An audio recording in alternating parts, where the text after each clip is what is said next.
Olá, meus irmãos, que o Altíssimo abençoe a todos grandemente.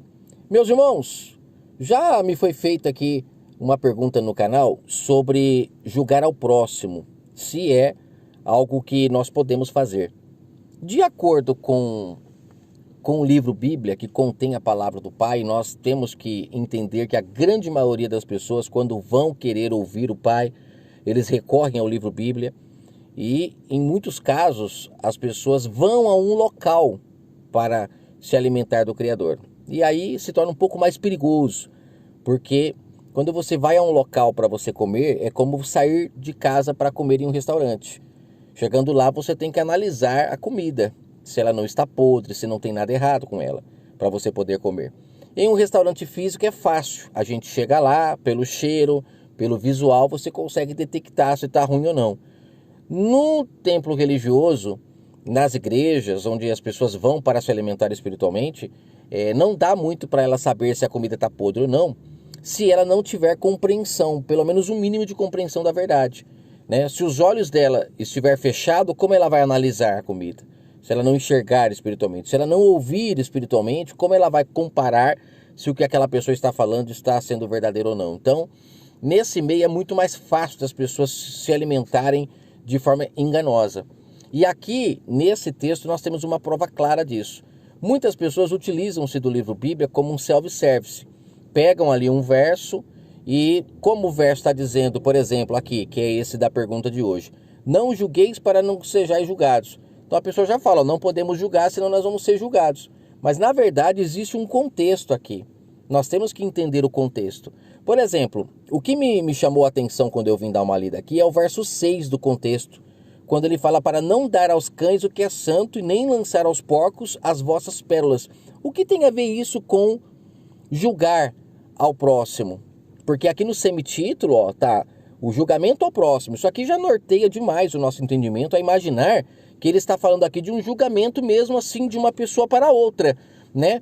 O julgamento de uma pessoa para outra, o Salvador ele incentivou em suas mensagens que nós temos que fazer. Quando ele fala para nós analisarmos, né, o fruto, que ele fala que é pelo fruto que você conhece a árvore. Você analisar se o fruto está bom ou não, julgar se aquele fruto está saboroso, se ele não vai te fazer mal. Como eu falei agora, a questão de um alimento espiritual, que é a palavra do Pai, se a pessoa não está te dando uma comida fermentada, né? Então assim, nós temos que julgar, nós temos que analisar, não é nesse sentido aqui. Agora você vai se surpreender com o sentido que ele está falando aqui nesse texto. Nós temos aqui em Mateus 7, logo o início, né, do ministério do Salvador, quando ele começa a levar a mensagem do Altíssimo para aquele povo que estavam em trevas. Israel, infelizmente, se afastou do Pai. Não podemos fechar os olhos e imaginar que quando o Salvador veio, Israel estava agradando ao Criador. Muito pelo contrário. Não estavam agradando, porque estavam fermentados, estavam enganados, estavam, como eu falei agora há pouco, o exemplo da comida podre, estavam comendo comidas podres da mão daqueles homens, que lá na parábola do Lázaro, né? Lá na parábola do Lázaro, nós temos ali o rico e o Lázaro que representa bem, que o povo estava comendo o quê? As migalhas. Ali o rico eram os líderes religiosos que estavam repletos, né, de tudo que eles queriam, porque, querendo ou não, a vinha deu muito lucro para eles. Lá em Marcos 12, o Salvador fala sobre isso, sobre a vinha que deu muito lucro para eles, ao ponto de eles quererem matar os servos, quererem matar o filho para ficar com a vinha. Então, quando chega o Salvador, ele começa a trazer a sua mensagem.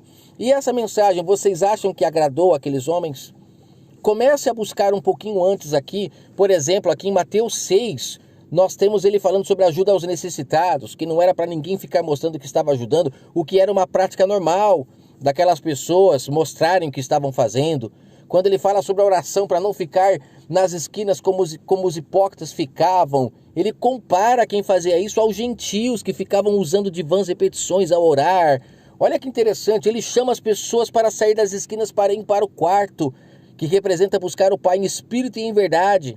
Se você renovar o seu entendimento, você vai entender que ele usava a expressão quarto, porque aquele povo precisava ver para crer. Então ele usava algumas figuras de linguagem para eles entenderem. Mas o quarto é buscar no entendimento, é em espírito e em verdade. né? Então, assim, é o que ele falou para a mulher samaritana lá em João 4, que está chegando o momento de buscar em espírito e em verdade. É isso que ele estava fazendo aqui. Mas aqui ele começou a pregar. Se você voltar mais um pouquinho, né, nós temos aqui a partir do... logo no capítulo 4, o Jesus começou a pregar, Mateus 4. Então você vê que é um começo, ele começa a procurar os discípulos, os primeiros discípulos. Aí ele começa, aí já tem as bem-aventuranças, ele falando sobre o que é ser bem-aventurado, ele fala sobre ser sal na terra, ele começa já a trazer umas mensagens que iam muito contra ao que aquele povo aprendeu. Ele fala aqui sobre não acumular tesouros na terra, não ajuntar em celeiro, olha que interessante.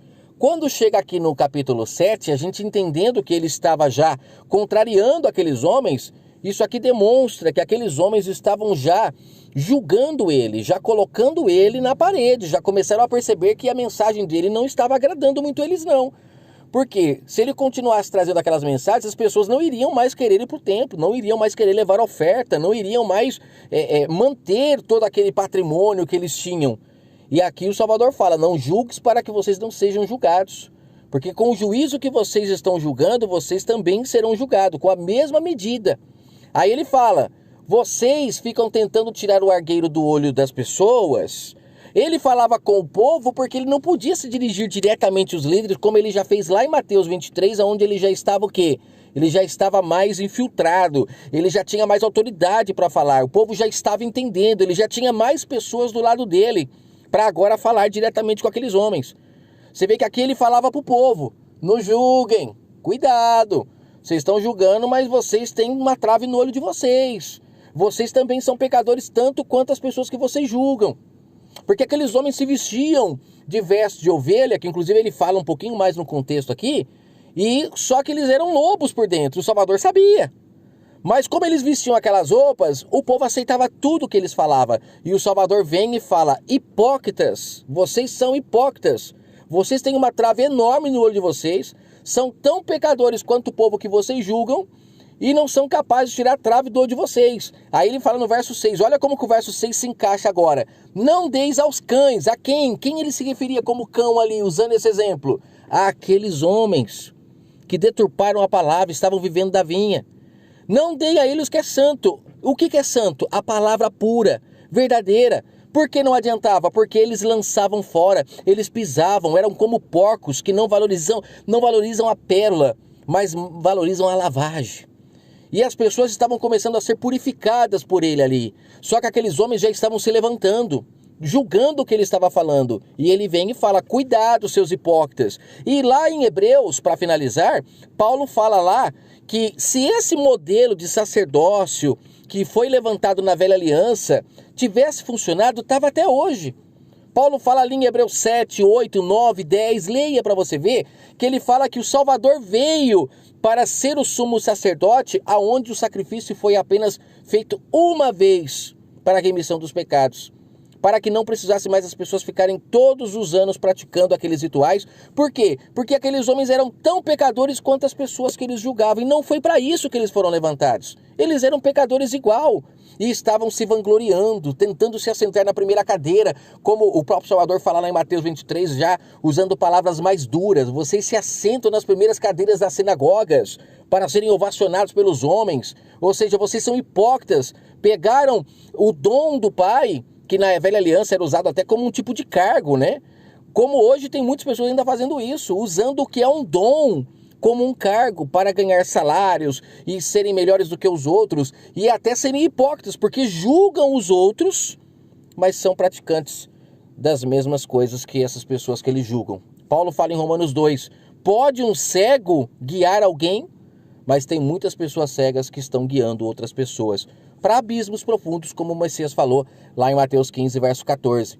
Um cego que é guiado por outro cego cai no mesmo abismo, ou seja, fica sem conhecimento assim como ele.